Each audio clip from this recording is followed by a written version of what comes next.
Mes très chers compatriotes, en ces instants critiques pour notre nation, je m'adresse à vous avec la gravité et la solennité qu'impose la situation. L'Est de notre pays, en particulier les provinces du Nord Kivu, du Sud Kivu et de l'Ituri, fait face à une aggravation sans précédent de la situation sécuritaire. Les forces de défense du Rwanda, en soutien de leurs marionnettes du M23, poursuivent leur entreprise terroriste sur notre territoire, semant la terreur et la désolation parmi nos populations. Je partage avec vous la douleur et l'indignation face à ces attaques barbares. Ces actes ne sont pas seulement une attaque contre la République, mais une offense à l'histoire et à la dignité de notre peuple. En ces moments difficiles, je vous appelle à la résilience et surtout à la résistance. Face à cette situation, permettez-moi de vous rassurer. Une riposte vigoureuse et coordonnée contre ces terroristes et leurs parrains est en cours. Nos vaillantes forces armées de la République démocratique du Congo, symboles de courage et de patriotisme, sont pleinement mobilisées, prêtes à défendre chaque centimètre de notre territoire. J'ai personnellement convoqué et présidé des réunions de crise avec une équipe restreinte du gouvernement, le haut commandement militaire ainsi qu'une réunion interinstitutionnelle afin d'évaluer les récents développements de la situation et de lever les options pour repousser les agresseurs et reconquérir chaque parcelle de notre territoire. À cet effet, j'ai nommé ce 28 janvier le général-major Évariste Somo Kakule au poste de gouverneur militaire du Nord Kivu pour renforcer la coordination des opérations militaires et restaurer l'autorité de l'État. Parallèlement, nous avons engagé d'importantes démarches diplomatiques, notamment au sein du Conseil de sécurité des Nations Unies, ainsi que dans le cadre du processus de paix de Luanda, auquel nous restons pleinement engagés malgré les obstacles.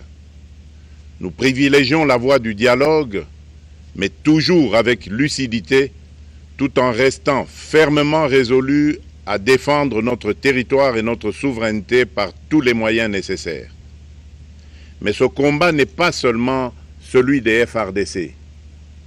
C'est le combat de tout un peuple, le combat de notre identité congolaise, afin de léguer aux générations futures un pays prospère et en paix. À tous nos compatriotes, dans chaque province, chaque ville, chaque territoire et chaque village, ainsi que ceux de la diaspora, sans distinction d'appartenance ethnique ou politique, unissons nos efforts. Apportons un soutien indéfectible, moral et matériel à nos vaillants soldats. Mobilisons-nous comme un seul homme pour défendre notre souveraineté et sauvegarder notre intégrité territoriale. Je suis pleinement conscient des souffrances de nos compatriotes qui fuient les hostilités. Le gouvernement est instruit d'activer le plan d'urgence humanitaire pour venir en aide aux déplacés. À vous, habitants de Goma et des environs, je ressens profondément votre douleur qui est aussi la mienne. Elle traverse nos cœurs et nos âmes en tant que fils et filles d'une même patrie. Mais face à cette épreuve, je vous exhorte à puiser dans cette force intérieure qui fait la grandeur du peuple congolais. Résistez avec courage. Faites preuve de vigilance constante et gardez votre calme malgré l'adversité. Sachez que nous ne sommes pas restés inactifs. Des plans de contingence sont préparés pour assurer la protection de la population civile et prévenir toute escalade de la violence. Les dispositifs de sécurité ont été renforcés pour protéger les zones stratégiques et nous travaillons sans relâche pour garantir le fonctionnement des services essentiels. Je tiens à rendre un hommage solennel à tous ceux qui ont payé le prix ultime dans cette lutte pour notre dignité et notre souveraineté. J'ai une pensée pieuse pour le général-major Peter Chirimwami, gouverneur militaire du Nord Kivu, tombé les armes à la main.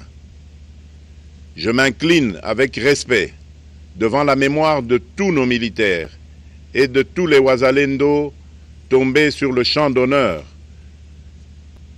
Je pense aussi aux soldats de la mission de la communauté de développement d'Afrique australe, la SAMI DRC, qui combattent à nos côtés, aux casques bleus de la MONUSCO, qui ont sacrifié leur vie pour la paix, ainsi qu'aux innombrables civils victimes de la barbarie ennemie. Leur courage et leur sacrifice ne seront jamais oubliés, et nous portons leur flambeau avec la ferme détermination d'achever leur noble combat. Je voudrais ici interpeller directement la communauté internationale et l'Union africaine. Le Rwanda continue de violer ouvertement et sans scrupule les principes fondamentaux de la Charte des Nations Unies ainsi que les accords régionaux. Pire, ces agissements se déroulent dans une impunité totale et ce, avec un mépris manifeste des règles internationales et des valeurs que ces institutions sont censées défendre. Cette attitude arrogante, qui ne cherche même plus à masquer ses forfaits, est une provocation inacceptable à l'égard de notre souveraineté et de la stabilité régionale.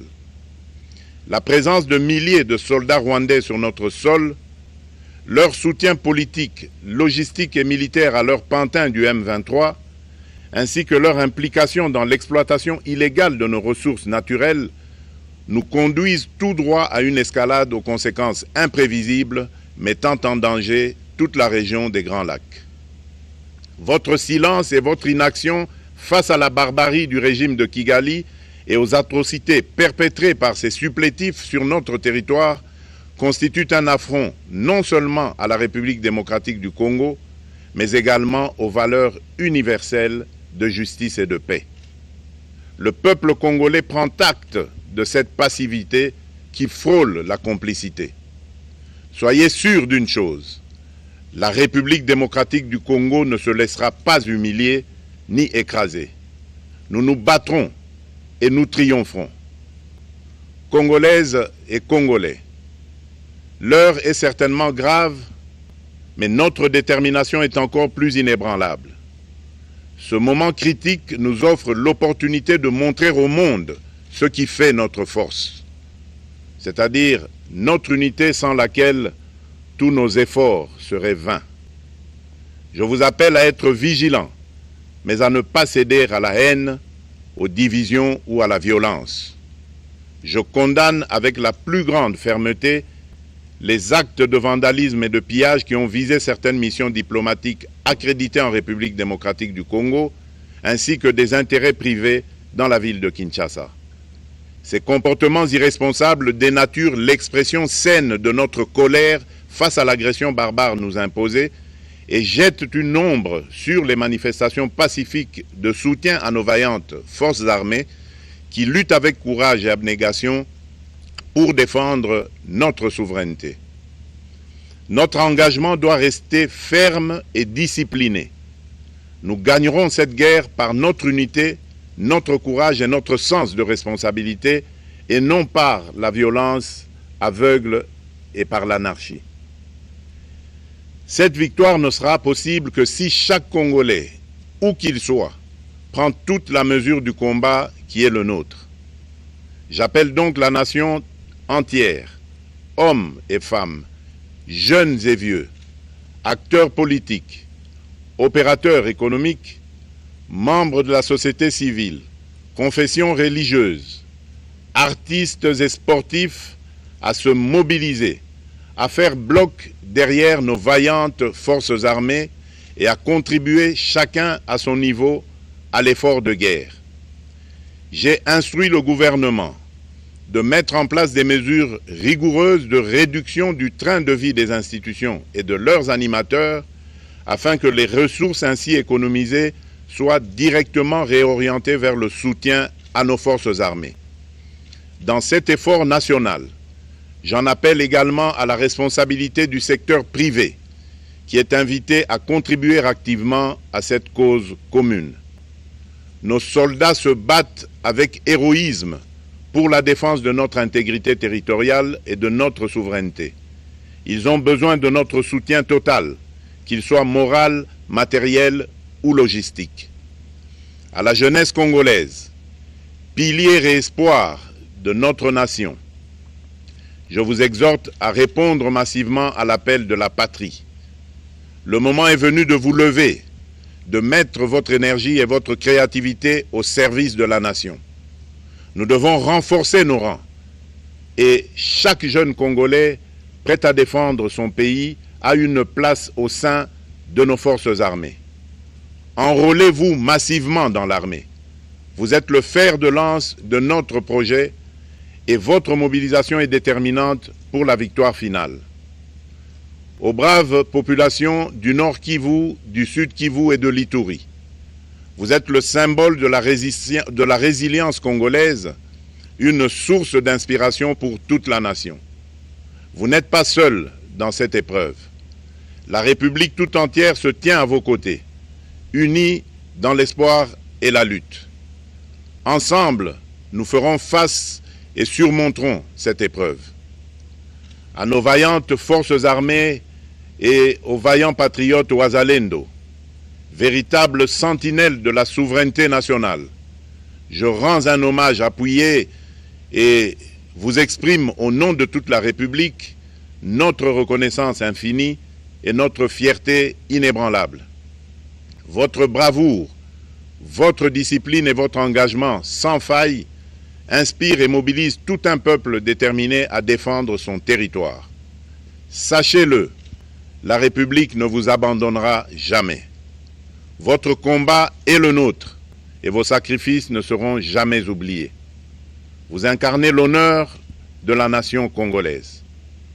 À tous mes compatriotes, d'ici et de la diaspora, la République démocratique du Congo ne pliera pas.